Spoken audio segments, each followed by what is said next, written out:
Hey guys, it's Roscoe, and on Space Couch today I'm going to be reviewing this, Dave vs. the Monsters by John Birmingham. This is book one of the Dave Hooper trilogy. This book is called Emergence, and the follow-ons are called Resistance and Ascendance. So basically what it's about is ancient monsters and demons break through into our world from where they've been imprisoned deep underground for countless millennia, emerging first on an oil rig in the Gulf of Mexico, but quickly spreading to New Orleans. Dave, the main character in this, he quickly finds himself as humanity's champion after a run-in with one of the creatures on the oil rig, one of their battle masters. And because he kills it, that gives him special powers: strength, speed, ability to understand the language of the demons, and also knowledge of their culture, and an axe that is essentially the equivalent of like Thor's hammer, where only Dave can wield it. He's the only one who's worthy.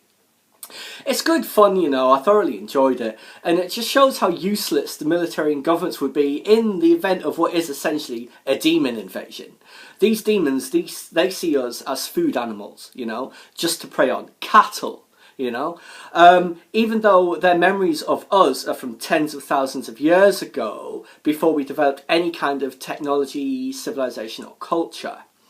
And they get quite a shock, in fact, when they come out and discover our technology and our vast cities, but they still manage to cause chaos and devastation in New Orleans. So there's lots of people being eaten, so lots of death, blood pots, which is what the demons drink out of, blood wine, to them, it's our blood, to us, and there's even dragons by the end, which is really good. Basically, just when Dave has managed to secure what seems to be a kind of armistice between our side and theirs, and you know, these sorts of cultures is always all about honour, like, I will fight your champion of humanity. If I win, we rule your world. If you win, we will go back and never bother you again, type of thing. Dave wins, the creatures are all heading back, when some idiot opens fire, thinking this is a great opportunity to kill them all, and manages to kill them all but one. That one escapes back to the underground caverns, and they all have like a telepathic kind of consciousness, like a hive mind. So instantly, the queen in the caverns down below and all her minions and troops, they know humanity has broken its word. Well, what do you expect? It's humanity. We always break our word. The queen vows to slaughter and rampage across the face of the planet, the above, as they call it.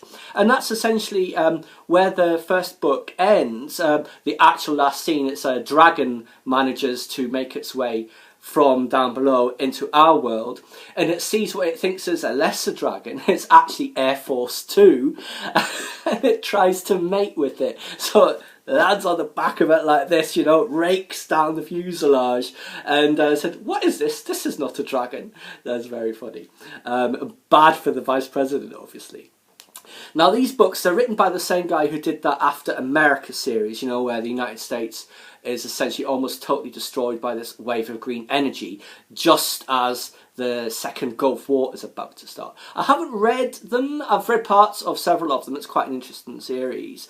That's more like military sci-fi. This one, it's not teen dystopia, but it's more towards that than it is to the other. There's quite a bit of military stuff in it, but I'd say it's more accessible, definitely.